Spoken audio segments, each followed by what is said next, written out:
예상치 못했던 이수신 장군의 빈틈없는 접대에 깜짝 놀랐습니다. 이수신 장군은 명나라 군사들이 고금도에 있는 주민들에게 행패를 부리자 이수신 장군을 이야 또는 노야라고 불렀습니다. 1598년 7월 달에 명나라 수군을 이끌고 진인 장군이 고금도에 도착했습니다. 고금도는 당시 이수신 장군이 진을 치고 있었던 곳입니다. 그러니까 본진이 있었던 곳입니다. 유성룡은 임진왜란 때 이를 기록했던 징비록에서 진인은 성격이 포악하고 교만하여 자신의 부하들이 조선 수령들을 구타하고 모욕하는 것을 가만히 지켜보기만 했다. 그리고 조선 관리를 피투성이가 되도록 때리기도 했다. 이수신 장군과는 도저히 성격이 맞지 않을 것이다 하면서 이수신 장군과 진린 사이에 불화를 걱정했습니다. 그래서 서신을 보내서 이수신 장군에게 그 사실을 전하면서 조심하도록 당부하기도 했습니다. 한편 이수신 장군은 고금도에 도착하는 진린 장군을 맞이해서 멀리까지 나와서 마중을 했습니다. 그리고 극진히 예절을 다해서 환대했습니다. 그리고 술과 고기를 풍부하게 차려가지고 5,000명이 넘는 그의 수군들을 풍족하게 먹였습니다. 이에 진리는 예상치 못했던 이수신 장군의 빈틈없는 접대에 깜짝 놀랐습니다. 그 정도로 이수신 장군이 철저히 준비했던 것이죠. 한편 명나라의 수군 5천여 명이 고금도에 합류했다는 소식을 들은 일본군은 일본 해군의 총사령관이라고 할 수 있는 도도 타카토라와 가토 요시아키가 100여 척의 배와 16,000여 명의 병력을 이끌고서 고금도로 향했습니다. 그들은 조선과 명나라 사이에 지휘체계가 혼란한 틈을 타서 기습적으로 공격하려고 했던 것입니다. 그런데 이를 첩보를 통해서 알게 된 이수신 장군은 현재의 거금도라고 불려지는 저리도 근처에서 매복을 했다가 적군을 격파했습니다. 당시 저리도 해전에서는 명나라 군대는 참전하지 않고 멀리서 싸움을 지켜보기만 했습니다. 전투가 끝난 이후에 진린 장군은 아무런 공도 세우지 못한 자신의 부하들에게 화를 냈습니다.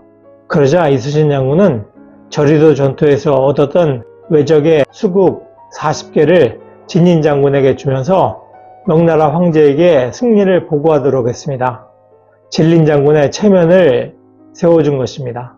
이수신 장군은 고흥지역에서 만호로 지내던 때에 당시 직속상관이었던 성박이 관내에 있던 오동나무를 잘라서 거문고를 만들라고 명령을 했습니다. 그러자 이수신 장군은 관하에 있는 것은 오동나무뿐 아니라 풀 한 폭이라도 국가의 재산입니다. 그 명령은 받들 수가 없습니다. 하고 거절하였습니다. 이러한 대쪽 같은 성품의 이수신 장군이 괴팍하기로 소문난 진린 장군을 만나서 아부에 가까운 행동을 했던 것입니다. 이는 전쟁으로 위기 상태에 있는 국가를 구하는 것을 개인적인 원칙을 지키는 것보다 우선시했다는 것을 보다 중시했다는 것을 알 수 있는 대목입니다. 한편 원군으로 왔던 명나라 군사들이 고금도에 있는 주민들에게 행패를 부리자 이수신 장군은 주민들과 자신의 군사들을 다른 곳으로 옮기겠다고 진린 장군에게 통보했습니다. 그러자 깜짝 놀란 진린 장군은 이수신 장군에게 사과를 했습니다. 그리고 명나라 군사에 대한 처벌권을 이수신 장군에게 주었습니다. 그래서 이후에 명나라 군사들은 더 이상 행패를 부리지 못했습니다. 그리고 진리는 자신의 부하들이 이수신 장군보다 한 발자국이라도 더 나가지 말라, 더 앞서 나가지 말라 하고 명령했습니다. 그 정도로 이수신 장군을 예우했던 것입니다. 이는 영의정 앞에서도 호통치던 진린에 비하면 대단한 태도의 변화라고 볼 수 있습니다. 당시 명나라의 수군은 약했습니다. 독자적으로 작전을 펼칠 만한 능력이 부족했습니다. 명나라 초기에 명나라 해군은 굉장히 강했습니다. 그러니까 정화의 대원정이라 그래가지고 아프리카까지 원정을 갈 정도로 명나라의 수군이 강했는데 이후에 명나라는 해군을 기르는 것을 소홀히 했기 때문에 명나라의 수군의 힘은 약했습니다. 도움을 주러 왔지만은 사실 명나라의 수군은 우리나라의 수군에 비해서 힘이 약했습니다. 우리나라의 판옥선은 일본의 전투함이나 명나라의 전투함에 비해서 크고 튼튼했습니다. 그래서 이수신 장군이 지휘선으로서 진린 장군과 부사령관이라고 할 수 있는 등자룡 장군에게 판옥선을 한 척씩 주었는데 그들은 그것을 받고 무척이나 기뻐하고 감사했습니다. 그 당시에 이순신 장군의 전함은 무척이나 강하고 튼튼했죠. 왜군도 사실은 전함이라고 할 수 있는 것이 우리나라의 판옥선에 비해서 약했는데 우리나라 판옥선 같은 경우에는 대포를 그 안에다 놓고서 적함을 향해서 쏠 수 있었는데 외선 같은 경우에는 바닥에다가 내려놓고 대포를 쏘지 못하고 끈에다가 매달아 놓고 대포를 쏩니다. 그 정도로 그 선체가 약했던 것이죠. 같이 부딪히게 되면은 우리나라 배는 멀쩡한데 일본 배라든가 명나라 배 같은 경우에는 부딪히면 자초우되는 침몰하게 되는 그런 상황이었던 것입니다. 그러니까 이순신 장군이 떠난다고 하니까 진린 장군 같은 경우도 깜짝 놀랐던 것이죠.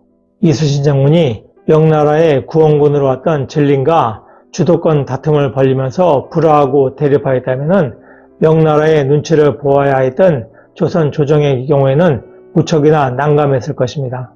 그리고 이순신 장군도 지도력을 충분히 발휘하기가 어려웠을 것입니다. 이순신 장군의 인격과 능력에 탐복했던 진리는 이순신 장군을 이야 또는 노야라고 불렀습니다.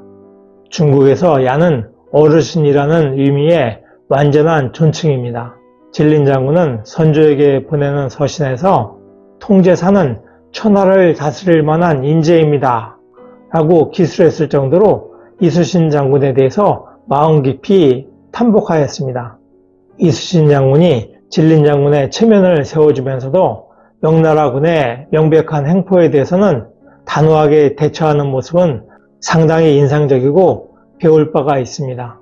한편 진리는 노량해전에서 이순신 장군의 전사 소식을 듣고 두 번이나 몸을 가누지 못하고 통곡을 하였을 정도로 이순신 장군에 대해서 깊이 신뢰하고 존경하였습니다.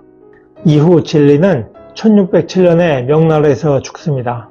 그리고 그의 손자인 진영소는 명나라가 망했을 때 식솔들을 거느리고서 조선으로 옵니다. 그래서 이순신 장군과 진린 장군이 처음 만났던 고금도에 자리를 잡았다가 해남으로 옮겨갑니다.